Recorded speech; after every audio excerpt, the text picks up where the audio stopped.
اهلا بكل عائله كنز العطور. النهارده معانا فيديو جديد. افضل 3 انواع برفان رجالي شتوي جذاب ملوش مثيل. ايه يا احمد برفان شتوي؟ برفان شتوي يعني فيه نوتيتات، مكونات بتاعته من الحاجات اللي فيها النوتيتات اللي بتدينا احساس بالدفء. ايام الشتاء بقى احنا عايزين نرش برفان نحس بالدفء كده حرفيا فعلا. من اول رشه تحس بدفء، تحس براحه، مفيش بعد كده. رقم واحد بلاك افغانو. بلاك افغانو حاجه كده يا جماعه بجد ملهاش مثيل. برفين شتوي يعني حاجه كده ملهاش حل. رقم واحد معانا زي ما احنا ما قلنا بلاك افغانو. رقم اتنين طبعا ديور سوفاج اللي كلنا عارفينها، ولكن دي ديور سوفاج اليكسير.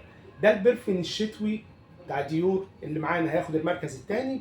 رقم ثلاثة بامب سبايسي، حاجة كده توابلي بس حاجة كده تحفة.